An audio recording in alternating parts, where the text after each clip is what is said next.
সড়কে শৃঙ্খলা বজায় রাখতে রাজধানীতে চলছে সেনা ও পুলিশের যৌথ অভিযান। মধ্যরাতে রাজধানীর মিরপুর আর্মি ক্যাম্প ও মিরপুর মডেল থানার যৌথভাবে পরিচালিত অভিযানে truck, CNG, motorcycle, private car সহ বিভিন্ন যানবাহনকে অর্থদণ্ড করা হয়। এ সময় ডিএমপি ট্রাফিক বিভাগের মিরপুর জোনের সার্জেন্ট মিজানুর রহমান বলেন, বেশিরভাগ চালকেরই বৈধ কাগজ ও হেলমেট না থাকায় মামলা দেওয়া হয়েছে।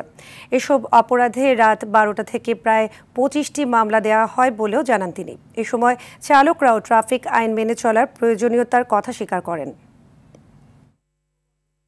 ওঠানোর সময় আমি বলছি যে আপনি হেলমেটটা পরেন, সেনাবাহিনীর চেকপোস্ট আছে, কোনো ক্ষমা নাই।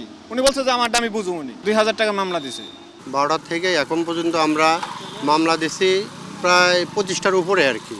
এখানে বিভিন্ন ধরনের যানবাহনের বিরুদ্ধে আমরা ব্যবস্থা নিয়েছি, যেমন মোটরসাইকেল, প্রাইভেট কার, 12 সিএনজি, অনেক কিছুর ব্যবস্থা নিয়েছি আর কি। বাইকের যেটা এখন যে বিষয়, যেটা মানে মানুষ যেটা আইন ভায়োলেশন করতেছে আর কি, হেলমেটের জরিমানাই বেশি করা হলো আর কি।